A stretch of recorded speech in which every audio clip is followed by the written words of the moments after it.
Так, сегодня у нас очень сложная тема, сложная в двух смыслах. Первое, она сама по себе, если говорить о ее содержании, является противоречивой, двоякой, троякой. С другой стороны, почему сложной? Потому что она ну, такая немного скользкая, потому что она посвящена тем категориям людей прошлого, которые были, скажем так, на правах бесправных, как это могут сказать некоторые, и, соответственно, нынешние потомки этих людей, э, те, которые знают, скажем так, о прошлом, они относятся к этой теме довольно ревностно, болезненно, поэтому надо рассказывать об этом очень щепетильно,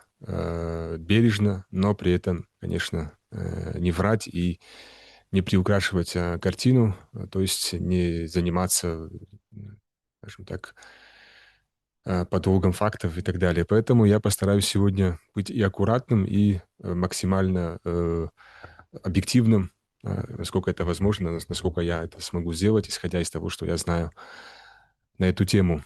Я назвал подкаст «Унауты. Право бесправных». Ну, бесправных в кавычках, потому что их обозначают в некоторых источниках иногда как бесправными, а все-таки, ну, совершенно бесправных не было, у всех были какие-то права, но просто вопрос в том, кто на каком уровне бесправия был и какие были все-таки права, хоть минимальные или не минимальные, какие они были. Вот это надо сегодня пояснить, уяснить и для себя, и для вас, наверное, потому что эта тема для меня является одной из наиболее сложных, я об этом говорил, поэтому я буду изучать это в меру своих сил и после окончания подкаста. Поэтому я рассказываю об этой теме, исходя из того, что я знаю на 11 июля 2026 года.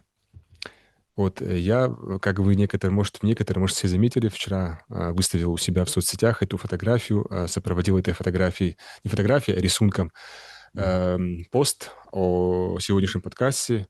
Это была небольшая провокация, и она удалась совершенно точно, потому что многие купились на эту пропагандистскую картинку и ринулись меня как бы приводить в чувство, учить уму-разуму, а некоторые, к сожалению, согласились с содержанием этой картины.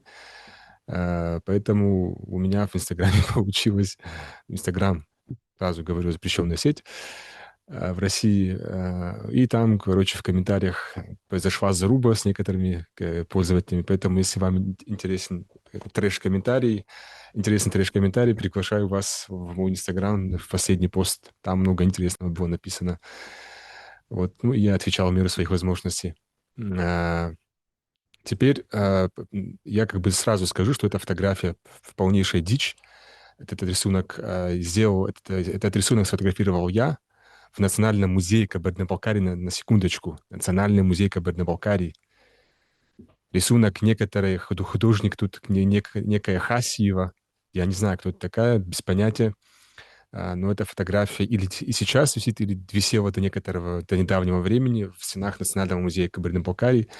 И как можно это откомментировать? Конечно, в первую очередь, такая наглая, такая мерзкая абсолютно, а, наглое мерзкое изображение, видимо, князя или дворянина, который сидит по центру, облокотившись на спинку тахтабана, и у него еще такой грозный, такой наглый взгляд, такой оценивающий, сквозной.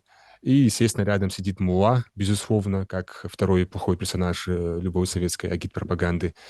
По бокам, видимо, какие-то дворяне, приближенные этого князя, и они смотрят на бедных унаутов. Вот и бедная, ну, девочка плачет, у всех опущенные глаза, мужчина босой, вообще без обуви, то есть они в буквальном смысле без одежды. Соответственно, эта картинка полностью демонстрировала ту точку зрения, которая была в научном, скажем так, научной среде в советское время. Ну, это не только в отношении черкесов, эта точка зрения была принята, но, в принципе, для всех народов Российской империи бывшей было принято считать, что все категории князей и дворян, вся аристократия у всех народов была из одного как бы и того же теста. Поэтому нам сегодня надо понять, насколько эта фотография является точной, действительной, и вот попытаемся это сейчас сделать. И к своей, ну, я скажу как есть, в процессе подготовки этого подкаста я случайно наткнулся на статью Фатимы Озовой, доктора исторических наук. Статья совершенно малюсенькая, там 3-4 страницы. Называется она «Толхукотли Пшитли в сословной структуре черкесского общества». Хотя, ну, я, честно говоря, начал читать так без особого энтузиазма, потому что обычно такие маленькие статьи, они никчемные.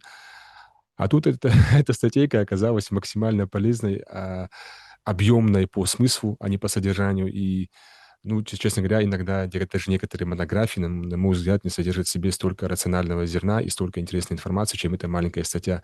Поэтому она очень мне помогла. И эта статья, кстати, дала мне вот хороший материал для того, чтобы начать с нее сегодняшний рассказ. Почему? Потому что вот в чем сложность сегодня этой проблематики? Да, вот как раз Фатима об этом говорит замечательно. При анализе структуры зависимого сословия в Черкесии необходимо учитывать несколько факторов. Первый из них состоит в том, что наименование сословия в целом и его разрядов представляли собой целый ряд полисинонимичных эквивалентов.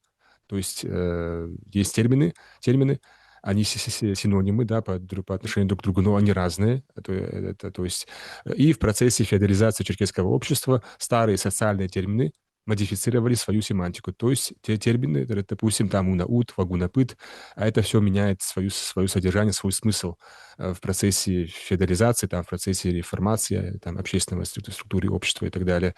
Извиняюсь за тавтологию. А вновь возникавшие становились синонимами этих модификаций. Отсюда многочисленность исторических терминов, которые при сложной стратификации производительного класса затрудняет их понимание. Помимо этого, со временем некоторые термины, как, например, один из ключевых социальных терминов «толху-котль», приобрели различные коннотации на востоке и западе страны. Это то, о чем я говорил, то, что тхуат понимается западными черкесами по одному, а нами понимается по-другому. К этому я не буду возвращаться. Но здесь Фатима Озова говорит, что у нас есть много терминов в языке, которые характеризуют подневольный класс, зависимые сословия. Некоторые из них являются синонимами, некоторые, видимо, являются производными от других терминов. И вся эта вот терминологическая путаница, она приводит к тому, что в том числе из-за этого, мне кажется, мы неправильно понимаем некоторые вещи. Поэтому ну, вот это как бы один из таких моментов ключевых, почему данная тема, она как бы является сложной в своем изучении. Дальше Фатима обращается к авторитетному источнику Хасану Думанову, доктору наук, ныне покойному, и говорит, что Думанов отмечал, что вопрос о толхукотлях один из самых запутанных. Так и есть. Среди исследователей нет единого мнения даже о том, какая социальная группа скрывается по терминам «фуат». Это было связано с тем, что за этим историческим термином в разные эпохи стояли различные слои трудового населения. Обобщая сведения обычного права черкесов о социальной структуре и правах сословий и нарративных источников, можно сказать, что лексема Толхукотль имеет древнее происхождение, а в последующие исторические периоды несколько раз меняла свою семантику. Это как раз мы и рассматривали на прошлом подкасте. И в эпоху доминирования пшиворгской феодальной системы общество раскололось на вольных и зависимых. Со временем большое значение приобрело разделение на благородных пшиворков и неблагородных пшитель. Подавляющая часть Толхукотли составила неблагородных, класс неблагородных пшитель. Таким образом, термин Толхукотль максимально отошел от своей первичной семантики и стал существовать параллельно исконной лексеме. То есть то, что Фуат это обозначало, само слово обозначало свободный человек, совершенно поменяло в обратную сторону свой смысл в кабарде и стало обозначать подневольный человек. Поэтому для пшиворгского феодального периода резоннее использовать для обозначения зависимого сословия населения бесцен пшитлей, огов, вагунапытов, унаутов термин толхукотль пшитль, а для свободной части простолюдинов толхукотль. Это абсолютно то же самое, что говорил я, но единственное, я использовал другие термины. Я сказал, что термин «фуат» в кабарде должен обозначать, скорее всего, на позднем этапе все подневольные классы общества, А термин «хуатлхабза», то есть чистый тухукотль, должен обозначать именно свободных христиан. Вот здесь то же самое, но она просто придумала другие термины. Она сказала, Фатима Озова, тухукотль пшитель — это зависимое сословие, а, скажем так, свободная часть простолюдинов — это тухукотль. То же самое, но все-таки, не знаю, я считаю, что термин «хухуатрабза», чистый тухукотль, возник не просто так. Это не необходимость. В языке никакой термин не возникает просто так. Это всегда какая-то закономерность. Раз в черкесском, именно в кабардинском варианте развился термин «хухуатрабза», чистый тухукотль, значит, в этом была некая необходимость. А какая необходимость? А такая, что, скорее всего, первичное значение Телхокотля было утеряно, это слово потерпело изменения в своем значении, и тут появляется необходимость использовать другое слово, которое бы обозначало старое понятие, то есть свободный человек.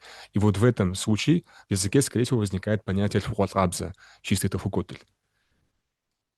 Но тут как бы возникает вопрос, этот вопрос мучил и меня, но я все-таки пока что я придерживаюсь точки зрения, что вот я здесь это расписываю своими словами. Что же такое, кто же такие пшитли, да? Пшитл — это перевод пши — князь, мужчина, то есть человек князя, то есть, видимо, принадлежащий князю. Вот имеется в виду такой смысл. Вот я пишу здесь следующее. Это понятие, наверное, и имело изначальное социальное стратификационное содержание, то есть оно имело конкретное содержание, конкретный смысл, и этот термин обозначал конкретных людей, там конкретное свое общество. Но впоследствии это понятие размылось и стало обозначать все зависимые от аристократии сословия. Поэтому мой подход заключается в том, что я не буду рассматривать пшитли как отдельное сословие, а как собирательный термин, обозначающий всех закрепощенных христиан. Так как мы рассматриваем именно период конца 18-го, начала 19 века, я более чем уверен, что к этому времени пшитель обозначал именно это. То есть пшитель — это и унауты, и лагунапуты, и оги, и другие классы общества, о которых мы будем сегодня говорить. Поэтому пшитель я рассматриваю в этом контексте, в этот период времени не как сословие, а как собирательный термин, который обозначает все подневольные слои общества. Хотя во многих источниках вы можете прочитать, что пшитли — это независимый класс и так далее. Так и есть, но много было путаницы в источниках, и мы это тоже как бы сегодня будем затрагивать. И для начала, как вводная часть, как обычно я это делаю, я пытаюсь посмотреть в язык, да, что у нас в языке есть относительно таких лексем, как пшитл, унаут и так далее, как народ относился к этим понятиям, в каком контексте эти понятия используются в фразеологизмах, пословицах, поговорках. Если мы обращаемся к той же книге Лианы Гутовой, то здесь мы находим такие примеры, допустим, со словом «пшитл». «Пшитл ашами пшишошина», и холопьего оружие князь боится. И тут приводится, как бы пример, что герой предания Демалей, он как бы как-то к нему обращался какой-то князь, и он кичился тем, что у него высокое положение, и пуля слуги якобы не сможет убить этого князя. И герой этого предания Демалей, о котором я также рассказывал на прошлой неделе, он решается проверить, так это или нет. И оказывается, что все-таки и пшительское ружье может запросто убить князя. Да? Пшительская пуля берет князя. Конечно, видимо, эта пословица появилась в контексте какого-то такого события. Ну, конечно, потом она начинает приобретать и другое, там, второе, третье значение. Но в любом случае тут изначальная как бы причина появления этой пословицы заключается в том, что, видимо, была некая ситуация, которая описана вот в этой интерпретации. Пшитл усахура. Разве дворовый может быть сопровождающим? Вот тут такой вопрос, но вопрос, который стал метафорой. Крепостной крестьянин не мог составить сопровождение своему господину. Когда князь отправлялся в поход, он брал с собой в сопровождающие одного или несколько человек из дружинников, чьей профессией были война и воинские атрибуты. В походе на крепостных не могли полагаться, поскольку они считались людьми из низшего сословия, недостойного брать в руки оружие. Ну, вот тут я хочу, почему я это прочитал, я мог не читать дословно, но я именно это прочитал, потому что вот я хочу на примере этой пословицы и ее как бы характеристики, данной автором, ну, просто привести пример, как можно, вроде бы казалось, одну и ту же мысль преподнести по-разному. Вот здесь Лиана Гутова говорит, как бы, ну, интерпретирует эту пословицу таким образом, что крепостных не брали в поход, потому что они были из низшего сословия, или они были недостойны брать в руки оружие. А я скажу не так, я бы сказал не так. Почему Пшитель не может быть спутником? Не потому, что он из низшего сословия, да, почему вот надо делать акцент на том, что он из низшего сословия, недостойный и так далее. А почему нельзя сказать, что человек просто не обладает компетенциями? Война и умение там биться, не знаю, использовать оружие — это компетенции. Да? Так как его компетенции — это сельское хозяйство, там, не знаю, пчеловодство и так далее, у него этих компетенций нет. У него другие обязанности. Он занимает в обществе другое положение, и у него другие функции. И его функции не позволяют ему выполнять те функции, которые необходимо выполнять в случае, если какой-то князь идет в поход. Поэтому можно тут написать, что просто человек не обладал, там, крепостные не обладали навыками там, использования оружия, поэтому их не брали. Зачем говорить, что они подневольные, там, недостойные и так далее? Вот это, мне кажется, именно такой советский такой оттенок восприятия действительности прошлого. Э, Дальше. Пшитлар гужеюафаш, шичуафаш. Раб также быстро теряется, так и зазнается.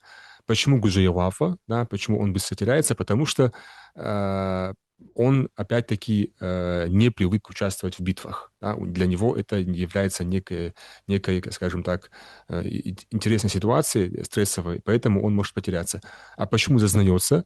Потому что есть такое понятие в нашем языке, как факразгазжажа, то есть опомнившийся бедняк. Это психология любого человека, который пребывал в нужде и который получил некие материальные блага, и его, скажем так, понесло в некие степи, и он не может остановиться.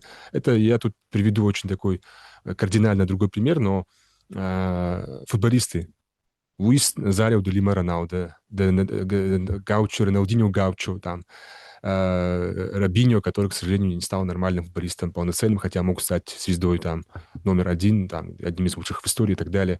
Неймар, который потерялся. Почему все эти футболисты потерялись? Потому что они росли в фавелах, в нужде по полнейшей, у них не было ни мяча, ни бутс, не знаю, ни шортов, ни шорты и так далее. А тут они как стали известными, получили миллионы долларов, и они закомплексованные, они, недополучившие вот всяких материальных благ в детстве, получив все такие материальные блага, пустились во все тяжкие. Начали гулять, пить по барам, там, по клубам и так далее. Они теряли быстро форму, и такие футболисты, к сожалению, терялись очень рано, хотя у них были просто нереальные предпосылки к развитию. Та же самая психология. Если Пшитель был бедный и разбогател, конечно, он зазнается. Это, ну, скажем так, это обыкновенная человеческая, скажем так, психика, психология. И тут это не является там каким-то уничижительным, скажем так, моментом, когда мы характеризуем именно там черкесских пшителей.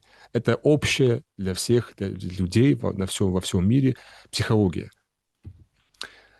Хафиз мусора, пшетл мугзасара шуахам. Не бывает слепых, которые не сочиняют, поют, и холопов, которые не переживают. Опять-таки, холопы почему переживают? Потому что они не приучены к экстремальной походной жизни, они не приучены воевать, для них непривычно, допустим, да, если напротив тебя какой-то человек с оружием и хочет убить тебя, поэтому для него это непривычно, поэтому они могут переживать. То есть я пытаюсь вот эти пословицы рассмотреть в таком общепсихологическом как бы ключе. Но при этом, безусловно, все эти пословицы, они характеризуют Пшитли, там, Унаутов и так далее с плохой стороны. Да? То есть, видимо, эти пословицы, они были сочинены, там появились в среде дворян, князей, может, свободных крестьян, богатых, и, соответственно, такие свои общества воспринимались ими как низшие. Так это, в принципе, нормально. Это опять-таки, общечеловеческая, общемировая ситуация. Здесь мы как бы вообще не уникальны. Если же обращаться к понятию «унаут», то здесь я снова возьму за основу докторскую монографию, докторскую работу Матины Паштовой про черкесскую диаспору Турции, где она раскрывает содержание слова «унаут» в среде диаспоры, но, в принципе, то же самое было и здесь. Слово «унаут» — «раб» в переносном значении обозначает общеизвестный поведенческий, психологический тип, и эта трансформация является универсалией, характерной не только для географически удаленных друг от друга локальных традиций черкесов, но и для других языков и культур. Ну, то, о чем я говорю.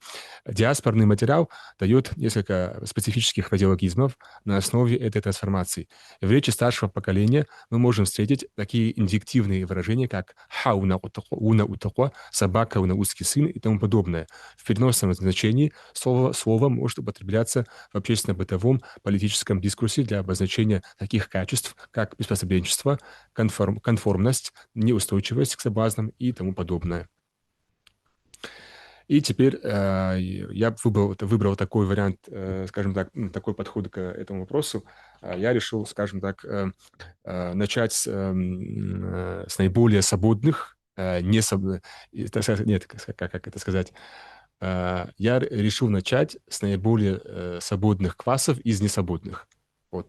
А если брать несвободные классы, то это, ну, я не буду вычислять, самые свободные из них, обладавшие наибольшим количеством там таких свобод, это были оги. Ог. Ог — это перевод с черкесского, это двор.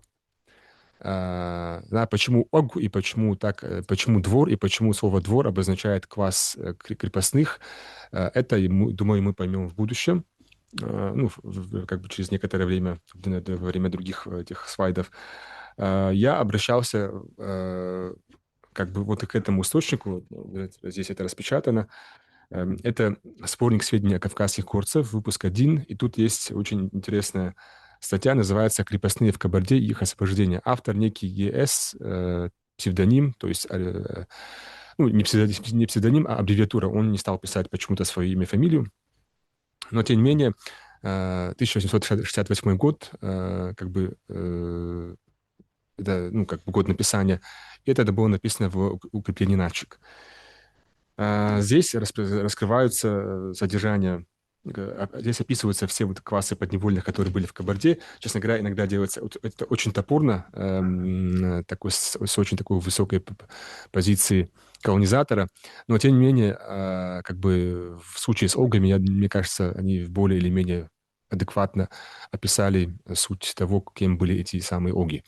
Вот, поэтому читаем. Число всех крепостных в Кабарде, за исключением каракишей, в горских обществах доходило перед освобождением и до 21 тысячи.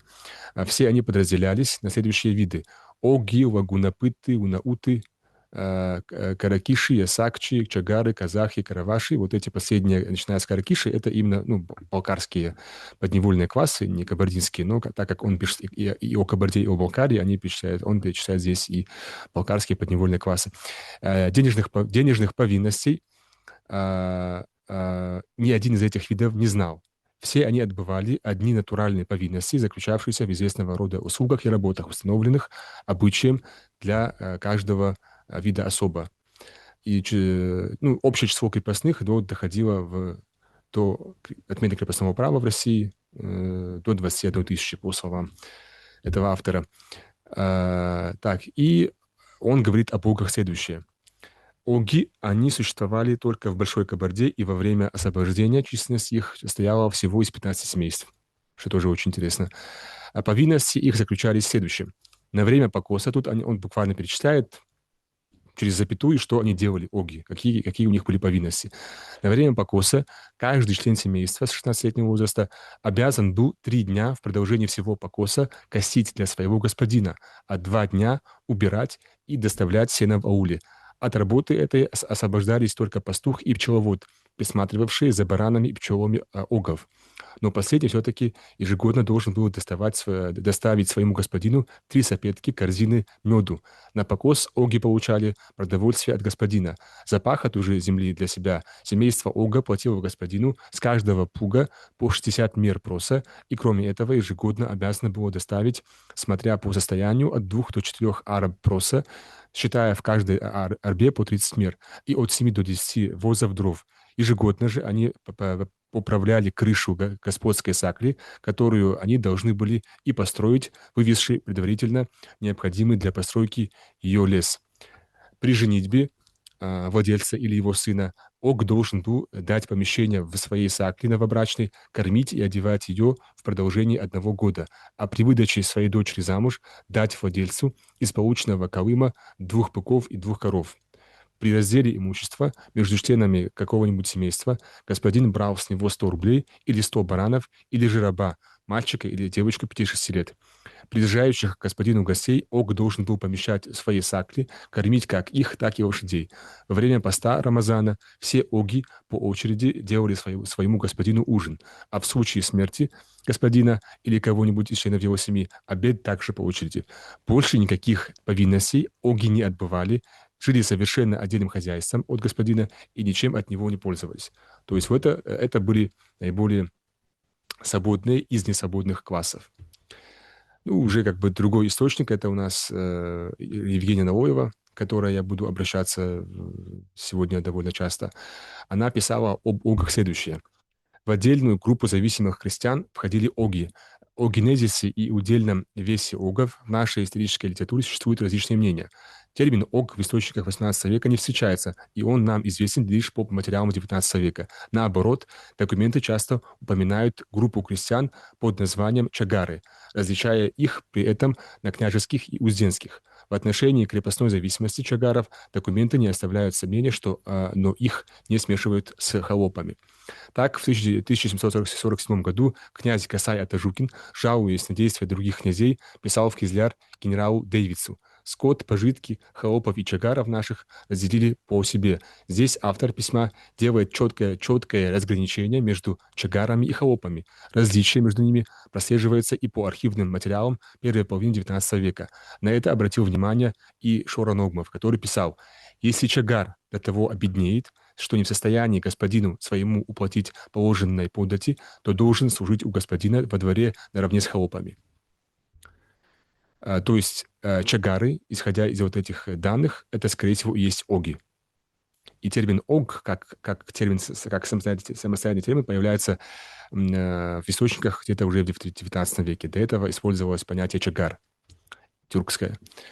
Чагары исследуемого периода, по всем данным, в отличие от холопов, жили отдельными дворами, в хозяйственном отношении представляя самостоятельную единицу. Ну, то, о чем говорил предыдущий источник. Писанейские крестьяне, о которых было сказано выше, имеется в виду крестьяне из Писанеевского княжества, жили отдельными дворами, семьями в 2 деревнях-кабаках – Махукове и Дахчукове, непосредственно подчиняясь князьям Кайтукиным без посредничества орка. В обширной переписке о бессонейцах нигде их не называют холопами, а именуют наши подвластные или чагары наши. Больше того, состоятельные чагары имели своих холопов. Это положение чагары хорошо продемонстрировали во время повстания 1767 года, когда они потребовали имеющихся у них чагар, собственных уже их холопей, оставили в их воле, и как владельцы, так бы и уздени в них не вступались, и единственно всех своими холопами не зачислять. Чагары первой половины XIX века обладали такими же правами. Каждый чагар вправе иметь у себя холопов, свидетельствует Шора Ногмов, но по правам народным не вправе без воли своего господина их ни продать, ни подарить, ни на других такого же состояния променять. Первой отличительной чертой между чагарами и холопами XVIII века было то, что первые жили отдельными дворами, а вторые совместно со своими владельцами.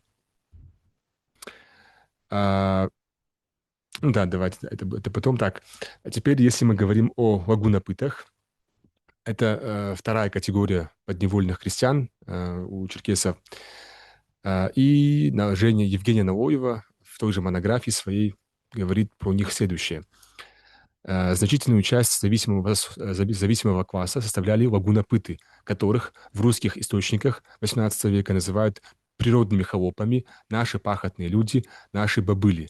Эти наименования подчеркивают местное происхождение этой группы крестьян, а также социальное и материальное ее положение. Лагунопыты составляли особую группу крепостных крестьян, живших отдельными домами в дворе владельца или в пристройках к господскому дому. Они выполняли функции 2 различных категорий русских крестьян, борщинных и дворовых. То есть труд вагунопытов применялся в земледелии, скотоводстве, а равно во всех сферах хозяйственной деятельности феодального поместья, начиная от заготовки леса, кончая доставкой воды, что свидетельствует о низком уровне общественного разделения труда и господстве натурального хозяйства. Факт проживания вагунопытов при дворе владельца, выполнение ими домашних работ, порой подменяя вагунопытов, а также особое бесправие данной группы крестьян наводят на мысль о возможном их происхождении от унаутов.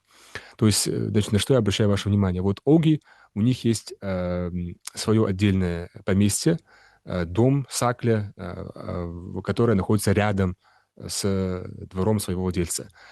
Вагунапыты тоже имеют свой дом, но этот дом или сакля, они находятся во дворе владельца. То есть они живут прямо физически рядом в одном дворе с, скажем так, со своим владельцем. Вот, ну, такое небольшое пространственное, скажем так, объяснение того, чем они различаются. Теперь, ну, лагунопыты, мне кажется, честно говоря, это лагунопыты и унауты, их различают в источниках, но мне кажется, это, в принципе, одно и то же, без особых там различий, но, мне кажется, одно и то же. Ну, есть различия, но вот этот переход от унаута в лагунопыты или обратно, мне кажется, он был очень минимальным, и это довольно близкие понятия.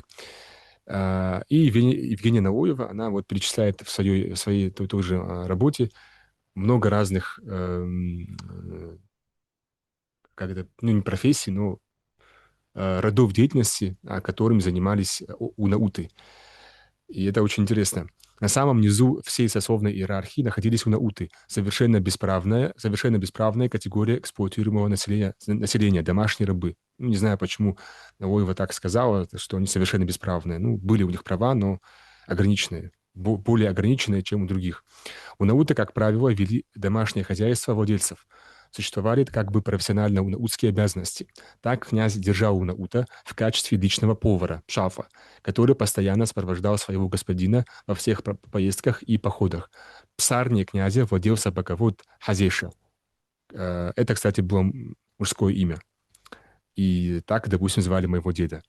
А во дворе пребывал унаут в роли проводника, хаблеш, тот, который проводит как бы мимо собак. Кроме того, вменялось ему в обязанность помочь гостям спешиться и сесть на коней. Во время пиршества в гостиной хашаш стоял жихафатит. Жихафа — это порог, тет — стоящий, который передавал мелкие распоряжения хозяина и его гостей домашним работникам для исполнения. Он же следил за тем, чтобы вовремя оказать пирующим мелкие услуги, подать воды на мазуки и так далее. Наконец, в каждом княжеском и знатном уорском доме имелся унаут в роли официанта, анах или аназеха, который подавал ана, трехногий круглый столик с блюдами и уносил остатки пищи. В роли жихафатет на женской половине бывала молодая утка, называвшаяся апыцляпыц. Апыцляпыц — это буквально помощница. Княгиню сопровождала рабыня Чаах, держащая шлейф, которая шла молча сзади своей госпожи и никогда не садилась при ней и не отлучалась, пока не получит позволение удалиться. Перечисленные обязанности, как видно, не были сопряжены с тяжелым трудом, но они носили ярко выраженный унизительный характер, и ни один человек, кроме Унаута, не соглашался их исполнять.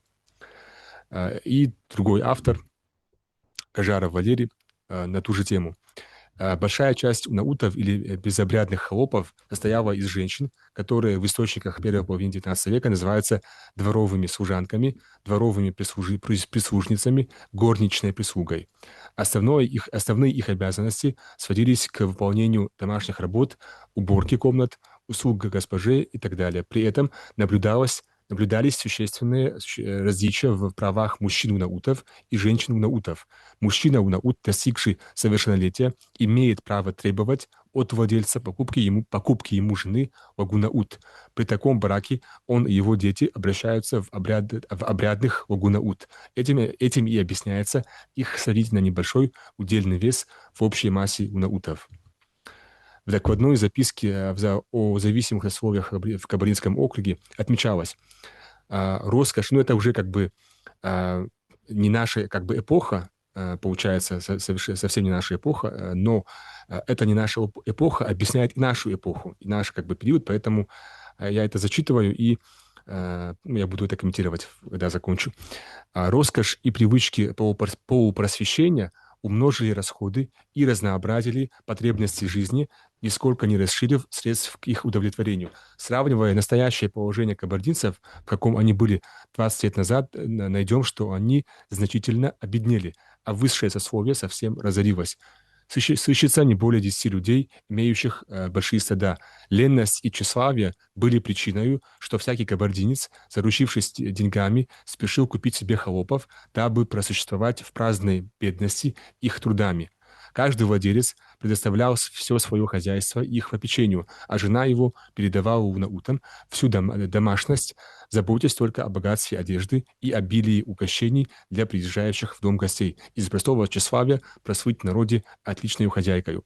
Надо очень многое предоставить кабардинцу, чтобы вознаградить ему лишение холопов, ибо по его понятиям и привычкам и складу жизни никакое вознаграждение не может быть равносильно такой потере. Как я теперь это прокомментирую? Автор докладной записки врал в каждом слове, абсолютно.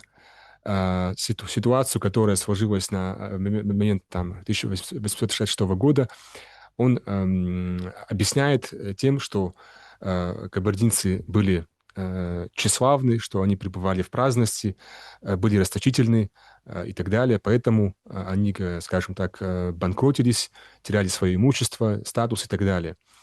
Но все-таки дело обстояло все не так, на мой взгляд. А как же тогда обстояло? Все очень просто. Как раз в обозначенный период этого проекта, к концу 19 концу 18-го, началу 19 веков, и ну, как в Западной Черкесии тогда, я думаю, все было довольно архаично по-старинному, то есть были свои порядки, и все происходило там естественным образом, без внешнего влияния. А в Кабарде, которая уже вовсю участвовала в русско-кавказской войне, и которая претерпевала большие материальные лишения, которая теряла огромные территории, там все происходило совершенно по-другому, мне кажется. Как происходило? Богатство кабардинских князей и дворян заключались в землях и в больших стадах животных. И, соответственно, большое количество унаутов, естественно, содержалось за счет вот такого большого богатства. А когда, в кавычках, благодаря новым линиям, фортификационным каким-то таким крепостям теряются новые, не новые, а старые вот покосы, старые пастбища, по сенокосным угодья и так далее, когда теряется такое имущество, такой князь и дворянин теряет как бы свое богатство, и он становится экономически менее состоятельным. И к описываемому периоду, конечно, сложилась такая ситуация, что, потеряв все свое имущество, да, потеряв огромное количество земель, стад и так далее, претерпев лишения вследствие чумы и тому подобных происшествий, конечно же, люди беднели. Но они беднели не потому, что они пребывали в какой-то праздности и что там они занимались не теми вещами. У них был плохой и хороший, но свой общественный строй, который помогал существовать им безбедно. Этот строй рухнул вследствие иноземного как бы влияния, вследствие катаклизмов, стихийных каких-то бедствий, неурожаев и так далее. И, конечно, ко второй половине XIX века ситуация полностью поменялась. Но автор этой записки, конечно, не может сказать, что такая ситуация сложилась в Кабарде вследствие наших завоеваний. Поэтому он врет и говорит, что это все следствие того, что у кабардинцев не такой менталитет. Ну, почему-то, не знаю, Кажаров это не комментирует, он как бы соглашается, получается, с этим мнением в докладной записке. Ну, короче, неважно, ладно. Читаем дальше.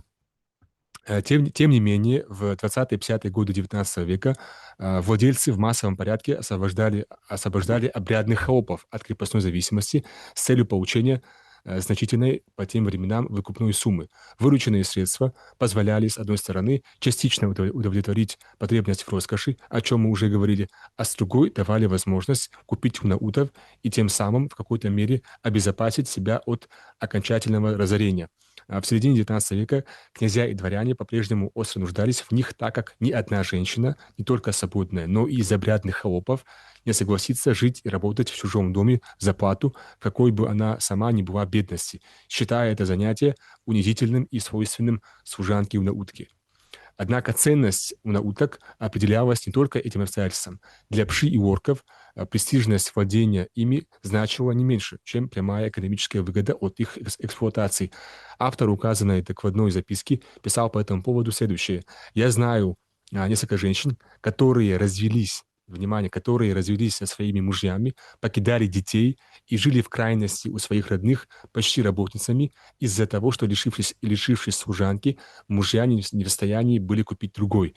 Ни одна замужняя женщина и даже вдова порядочных семейств не примут к себе постороннее лицо, если нет при них служанки, и по самым крайним делам не выйдут они из дома, если они имеют служанки для сопровождения себя». В организирующем традиционном обществе укрепление позиции унаутства стало одним из средств сохранения в прежнем виде старинного уклада жизни кабардинской аристократии. Рост численности унаутов, частично компенсируя снижение удельного веса крепостных среди других социальных групп, отражал стремление общества к стабилизации и преодолению деформационных процессов в сфере крепостничества и домашнего рабства. Это анализ категории унаутов.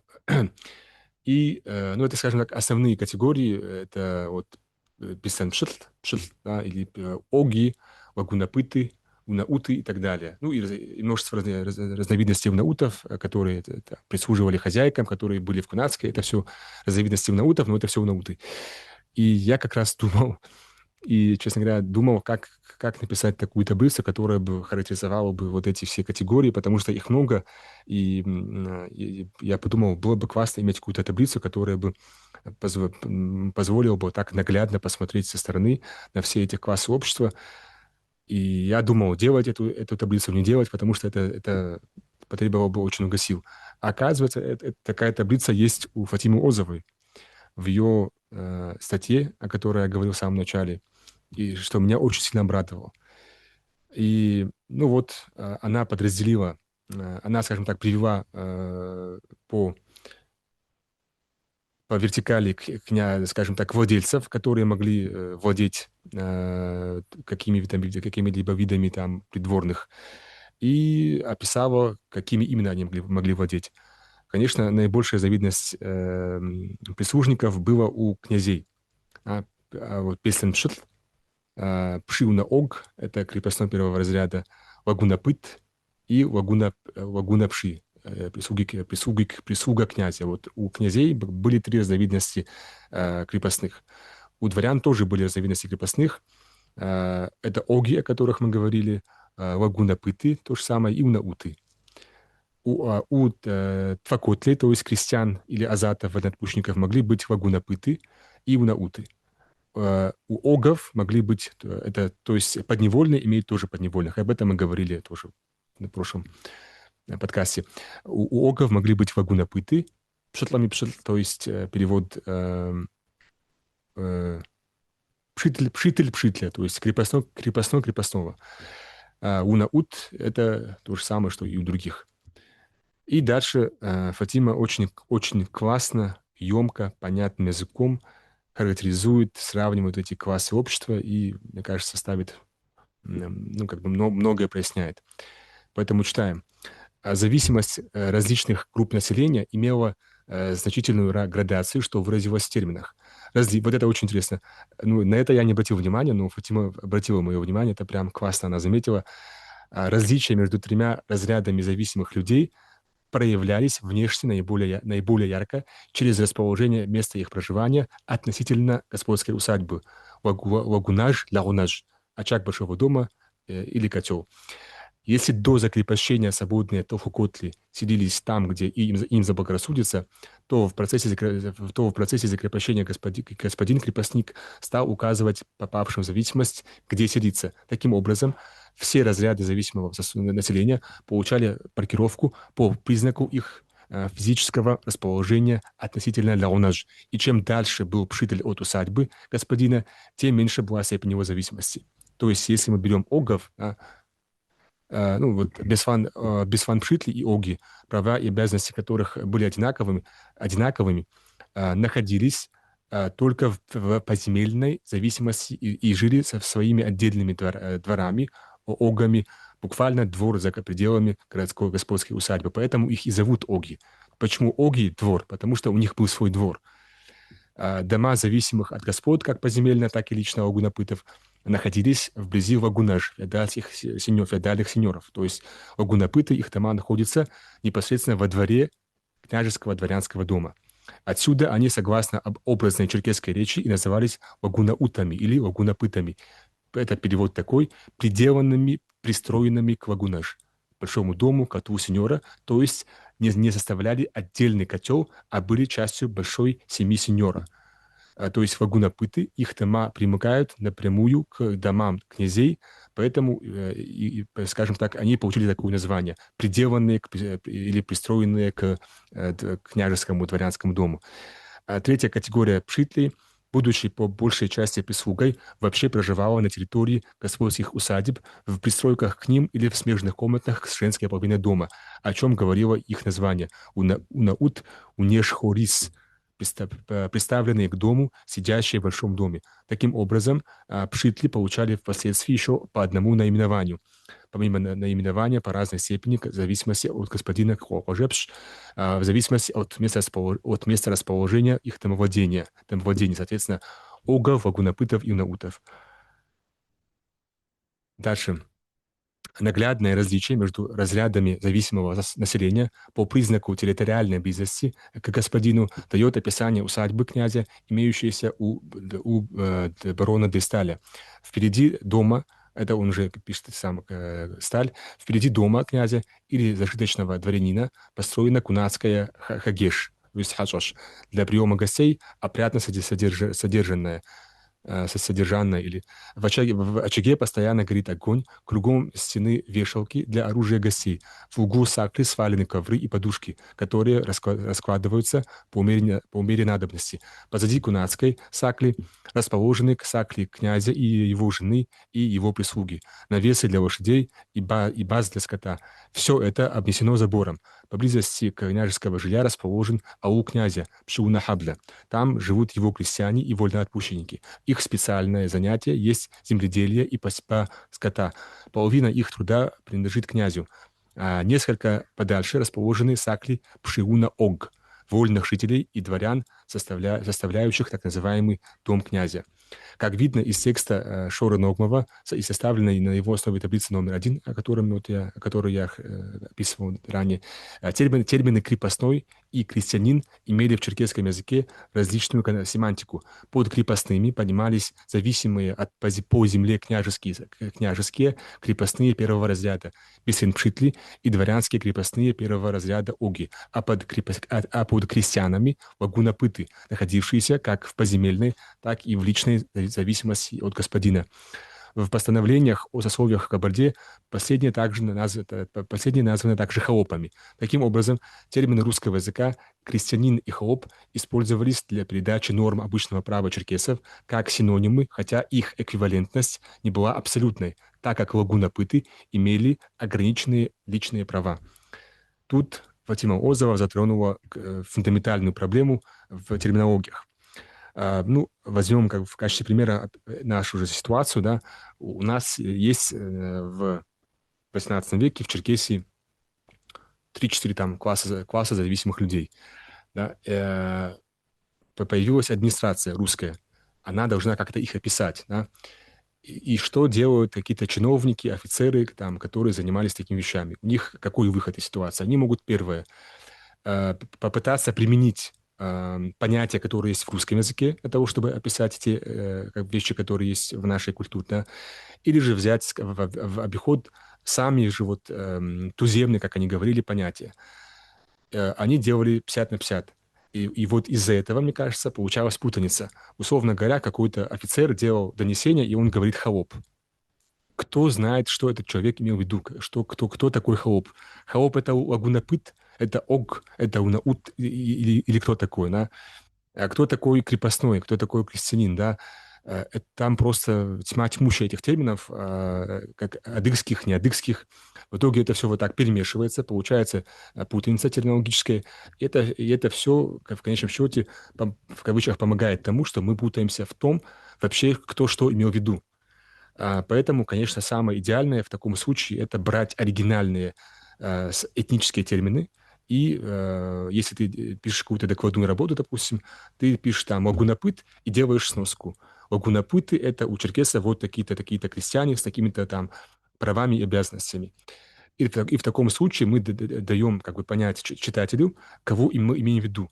Если мы вместо Лагунапыта написали «Холоп», ну, или «Чагар», допустим, да, ну, кто такой Чагар? Один может понять так, другой понять так. В итоге, кто что имел в виду, непонятно. И таких донесений, реляций или скриптов, не знаю, документов, отчетов было сотни тысяч. Да? И вот вся эта путаница терминологическая, к сожалению, не помогает нам в том, чтобы мы эту ситуацию разобрали адекватно. Отличие между категориями зависимого населения находились в имущественной и юридической правовой плоскости и проявлялись через степень зависимости от феодалов, размеры и содержание выполняемых в его пользу натуральных и трудовых повинностей. Различные положения бесленпшитлей, огов и лагунапытов в социальной иерархии кажаров объяснял в первую очередь их отличиями в поземельных правах.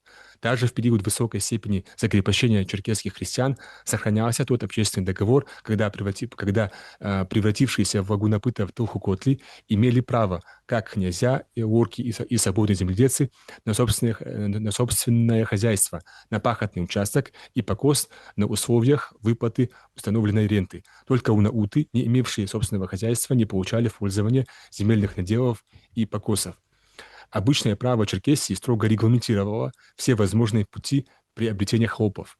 Очень много вопросов вот было в Инстаграме как раз по поводу того, как покупались или не покупались холопы черкесами. Ну, вот были такие случаи там приобретения холопов. Ну, я говорю холопы, потому что написано холопы в этой статье.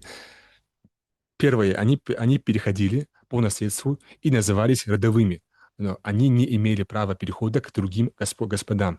Они составляли часть наследства, но не было примера, чтобы их когда-либо продавали. Второе, они могли покупаться холопы, естественно. Третье, через пленение, если плененные не выкупались их родственниками, они могли натурализоваться в Черкесии в статусе унаутов или огунапытов. И четвертое, это через дарение. Допустим, какая-то молодая княжна в качестве приданого могла там получить там трех-четырех, допустим, девушек унаутов. Эм, так, насчет, ну да, давайте. Якоб Рейнекс, долго живший на Кавказе, писал: каждый дворянин зависит от своего наследственного князя, однако князь не может ничего сделать с его рабами, крепостными и имуществом. Также мало осмеливается дворянин прикасаться к собственности своих крепостных, к его рабам, стадам, рогатому скоту или лошадям, или же присвоить себе на них хоть малейшее право. Князь и дворянин не могут требовать от своих крепостных ничего, кроме оброка, и ни один крепостной не может быть стеснен в увеличении своего имущества, а еще менее проданным, битым или истязаемым. Что касается рабов наутов, то все зависит от доброй воли его господина, но не было примера, чтобы с ним обращались жестоко или бесчеловечно, если он не провинился каким-либо образом. То есть там беспричинных там розыск плетей, не знаю, побиваний камнями и так далее. Таких случаев было очень мало, потому что хоть это и бесправные, но у них есть права на жизнь, на достоинство человеческое и так далее. А, и тут как бы, ну, я этот пример приводил, но напомню, во время своей прошлогодней экспедиции в Аузиюка, в Карачаево-Черкесии, мне рассказали один случай, который произошел в их ауле в XIX веке, когда, ну, не буду говорить фамилию, они сейчас живы-здоровы, когда владельцы, они поступили очень, очень плохо, очень постыдно. Они кормили своих придворных, да, своих крепостных из тех же мисок, из которых кормили, допустим, домашнюю птицу. И об этом прознали в ауле. Был сход общеаульский, хаса общеаульская, и на этом хаса всеобщим решением было принято как бы постановление, согласно которому весь род, который сделал такую неблаговидную вещь, должен был покинуть аул. И это случилось. И весь род был выгнан из аула за такой поступок. Это называется общественная обструкция. Да, удаим хадаимх. Поэтому, когда в обществе есть такие жесткие правила, случаев, ну, таких плохих случаев, да, там, радикальных случаев, постыдных, ну, их было очень мало. Они были, но их было очень мало, и это были исключения, а не правила. Ну, как бы, если мы заканчиваем тему с унаутами, да, то такой очень интересный свадебный штрих, я это назвал, я вычитал в той же монографии Мадины Паштовой, и этот фрагмент, он связан именно со свадебной культурой и тем, как в свадебной культуре участвовали вот эти подневольные классы. Очень интересный момент, для меня был совершенно новый. Вот, и мы читаем. Во время экспедиции 2009 года нами зафиксированы сведения об оригинальном обрядово-игровом персонаже свадебного цикла. Шут под названием Хакож. Переводится как «жеребец» или «могучий». Ритуальный контекст указывает на высокую семиотичность термина. Персонаж присутствует исключительно в промежуточном доме жениха. В его задачу, в числе других, входит увеселение публики. Хако принюхивается к чаше с ритуальным напитком, отрицательно мотает мордой и храпит в нее изо всей силы, разбрызгивая содержимое на присутствующих женщин. Он также должен скакать вдоль ряда сидящих девушек, лягаться, брыкаться и так далее. Наше пространное описание этого этнографического явления оправдано тем, что роль Хако поручалась исключительно человеку из крепостных. Кобжеут, унаут. Кобжеут — это стоящий у ворот. Ну, был еще другой термин, пшантадет, стоящий во дворе. Да? То есть это все одно и то же, это означает унаут. А то же самое относится и к другому персонажу свадьбы под названием Апелхушахуш, к функциям которого относится сбор денег с танцующих за право выбора партнера. Традиционная джигуака, хатьяковская функция. То есть эта функция тоже выполнялась только вот такими, ну, людьми из таких подневольных классов. Последняя часть сегодняшнего подкаста я решил привести, ну, в такой пример, на мой взгляд, самый ценный, самый интересный из того, что я читал на эту тему. Прям, когда я прочитал, я был просто удивлен. И эта статья, она была напечатана в газете «Кавказ» 28 августа 1843 года. Называется она «Об отношениях христиан к владельцам у черкес». Автор, к сожалению, неизвестен, а там тоже аноним. Но в любом случае этот документ, это была статья, но я рассматриваю это как документ, потому что писал его какой-то русский офицер, и он передал, мне кажется, эту как бы ситуацию максимально подробно. И, ну, давайте я прочитаю, потом вы сами поймете. Документ не очень короткий, сразу говорю, но он очень ценный. Вчера, готовясь на утро к отъезду в Петербург, я принялся за укладку необходимых вещей, когда вошли ко мне два человека, владелец и крестьянин. Они пришли для приведения через мое посредничество в ясность и прочность, по их словам, существующих между ними условий, на основании которых один должен владеть, а другой повиноваться. «Несогласие», — возразил один из них, — «между нами нет никакого несогласия. Но говорят, что и два камня на дне реки иногда сталкиваются. А мы люди, и кто знает, может и между нами случиться какое-нибудь неудовольствие, а потому лучше, если мы упрочим наши взаимные отношения». Вот это выражение и два камня на дне реки сталкиваются, это прям, это выражение до сих пор есть в языке. Я чувствую, как это говорили, каким образом, с какой интонацией. И то, что автор этой статьи даже передал такой фразеологизм, который есть в нашем языке буквально, досконально, ну, говорит о том, что, скорее всего, он передал всю информацию, которую он слышал, максимально подробно. Да мы уже и не молоды, а говорят, у кого есть душа, у того и смерть впереди. То же самое, это фразеологизм, и он передан очень четко. Так мы оба желаем оставить вашим детям прямую дорогу, с которых их отцы не сходили. Затем и пришли, прибавил другой. Я готов быть вам полезным, отвечал я, и они просили меня выслушать их и приказать составить дефтер, то есть записать права и обязанности владельца и крестьянина, чтобы этот дефтер или журнал хранился у меня. В случае несогласия между ними я в качестве посредника заставил бы виновного исправить свои ошибки согласно с дефтером. Нечего было делать, и я согласился. Мы приступили к делу. Владелец. Я присягну не отнимать ни одного из прав, которым он пользовался у прежнего владельца, и хочу исполнить в точности мое обещание ценой выгод. Я не погублю мою душу, изменив слову, которое я утвердил именем Божьим. Пусть теперь он объяснит свои права. То есть какой-то уздень и князь купил какого-то придворного унаута, да, и они пришли вдвоем к какому-то русскому офицеру, обладающему навыками грамоты, который, наверное, был еще каким-то чиновником, и они записывают у этого чиновника свои права и обязанности. Крестьянин, у меня немного ума, но расскажу так, как сумею, что видел своими глазами и что помню хорошо. Вот наше право. Сеем бывало хлеб, что Господь допустит собрать. Половину отдавали нашим владельцам, за исключением зерна на семена. Сено косили два владельца и для себя, сено косили для владельца и для себя, если могли это осилить, а в противном случае делали хафи, имеется в виду шахаф. И владельцы давали тогда скотину на зарез, да и мы не жалели своего запаса по мере наших сил. Жены наши готовили пшено по очереди, относили на кухню владельца и стрепали там кушанье. Дрова на топливо возили летом и зимою, за скотом господина следили как следует. Когда дочери выходили замуж, мы получали от каждого зятя по паре волов, коров, а прочую цену васу, то есть цену, васа — это васа, брали наши владельцы. Если кто из нас женился и брал жену из чужой деревни, тогда давал от себя пару волов и корову, а остальное платил сам господин. То есть господин покупает, скажем так, дает выкуп за невесту своего крепостного.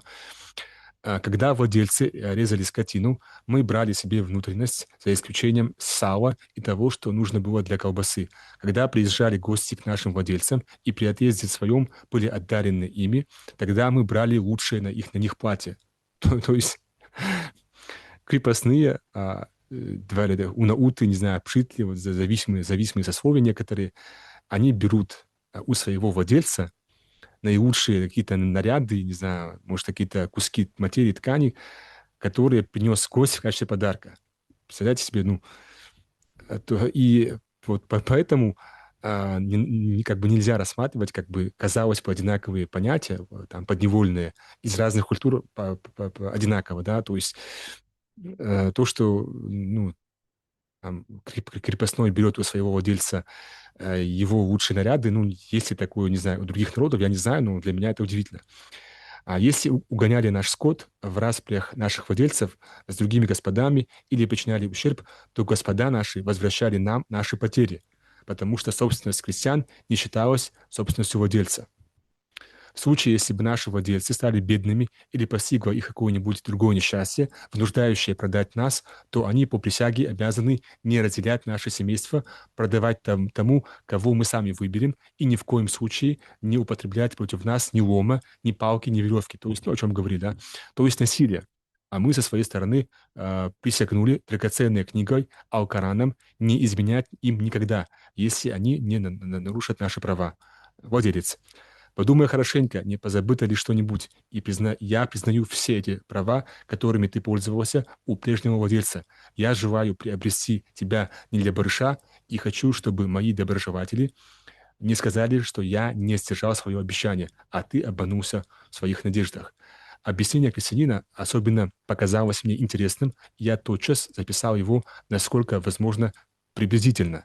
Оно показывает нам положение крестьян у черкесов едва ли не лучше и вернее мудренных объяснений в описании ученых, путешественников и убеждает нас, что такие условия могут оберегать крепостных от произвола жестокости владельцев и доставлять последним большие выгоды. Конечно, с упадком самобытности черкесских племен и древние их законы заметно ослабели. В настоящее время у их христианина и спокойствия владельца непрочное положение корабля без якоря среди моря. Тем не менее, важна опора, которая заключается в подвластном сословии и в сохранившихся еще и поныне подобных условиях.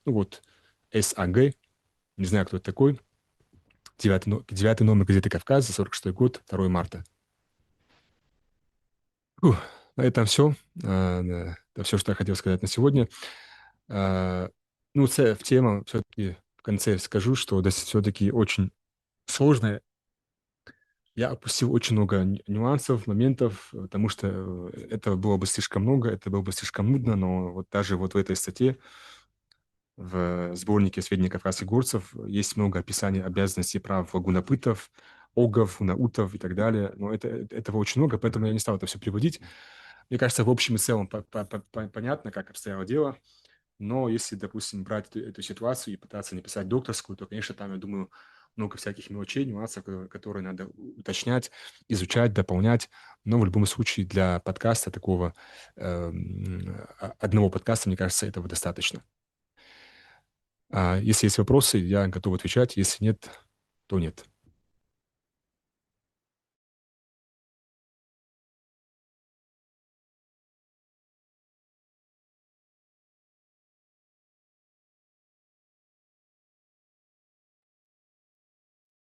Да, Залим.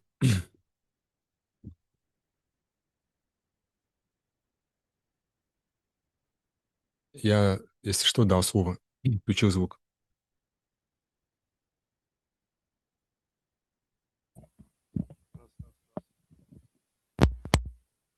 Так.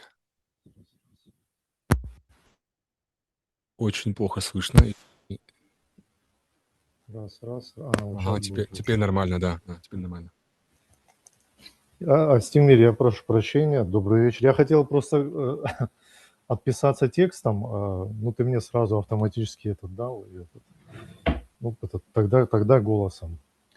На самом деле очень интересная информация, и все больше и больше у тебя получается вот так нас расколдовывать, лакуны такие, скажем так, освещать, которые были темными, которыми несколько иное представление у нас было. Если сказать за себя, то очень смутное представление, да, о социальном устройстве. Вот пока слушал, думал один вопрос задать там, что параллели провести с другими там вот. А если бы, допустим, у нас не было такого катаклизма военного, может быть, у нас там случилась бы там какая-нибудь буржуазная революция из унаутов, там какие-нибудь бы предприниматели бы получились бы и так далее бы, вот потом бы какая-нибудь, как французская революция можно. Но дальше ты начал рассказывать, что вот настолько эти страты были, скажем так, социально, имели социальную договоренность друг с другом. Вот такие примеры очень интересные ты приводил, что могли что-то подарить, могли что-то возместить. И в прошлый раз ты говорил. То есть интересное устройство было такое. Социальный договор был такой очень живой.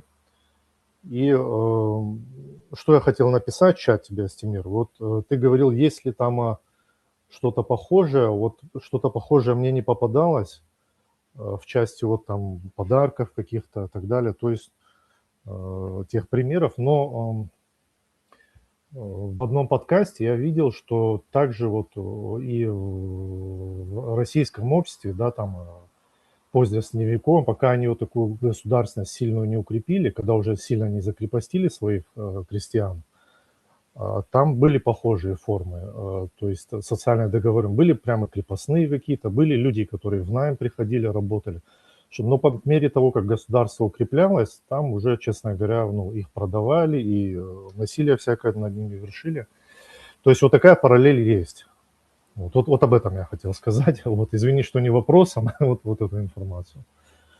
Если интересно, я могу сказать, что за подкаст, где это слышал, там очень конечно, интересно. скидывай вот это в общий В том чат, мне смысле, мы кажется. когда сравниваем, да, мы когда сравниваем, скажем так, мы себя как-то лучше понимаем и других лучше, поэтому что-то похожее есть, но я вот параллель такую четкую сейчас для себя вывод сделал. То есть это было еще не такое устоявшееся государство, единомонаршия такая вот. Ну, вот. Это же северное крепостничество начало укрепляться при Иване Грозном и дальше ушло. Поэтому вот такой момент, да. У меня все, спасибо еще раз. Не за что. Ну, По поводу революции, если случилась бы, допустим, какая-то революция, если бы не было там войны и так далее, ну, она случилась. Я об этом говорил на прошлом подкасте, она случилась в Кабарде в 1770-е, 80-е годы. Причем я понимаю, что их было не одна и не две. И причиной этих революций, естественно, было то, что социальный договор, который был между этими независимыми слоями и их владельцами, нарушался со стороны владельцев.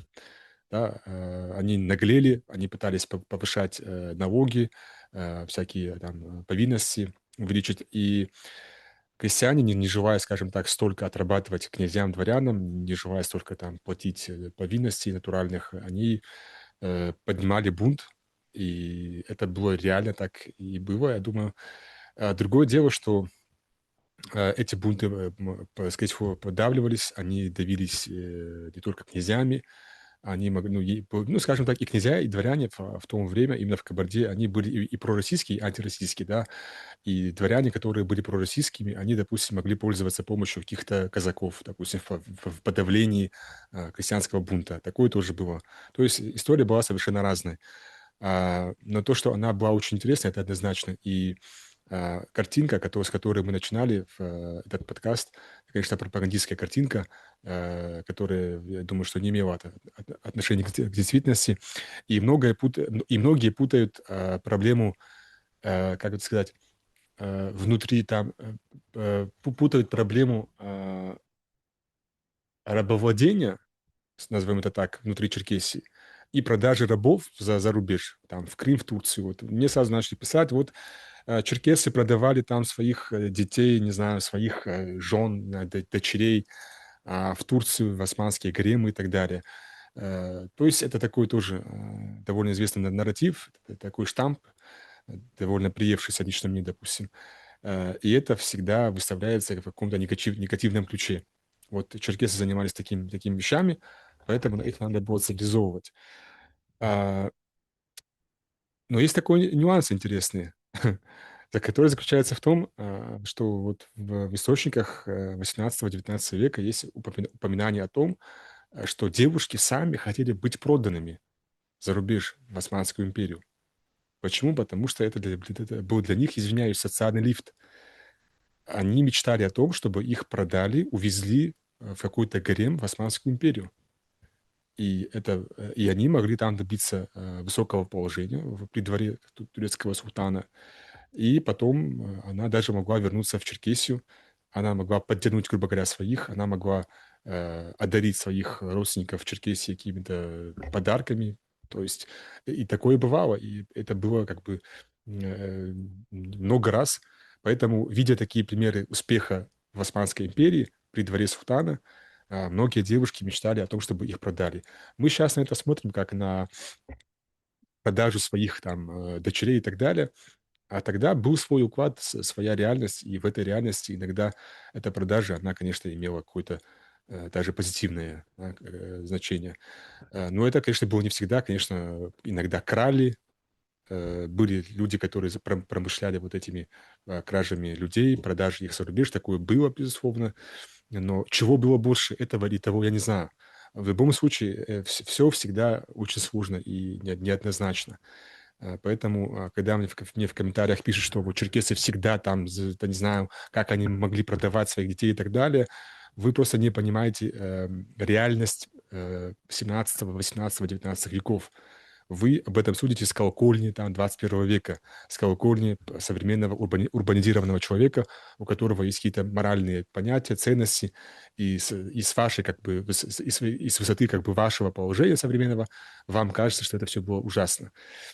Поэтому я всегда за то, чтобы изучать все объективно и пытаться понять, в чем же заключался, скажем так, в чем же заключалась особенность каждой ситуации.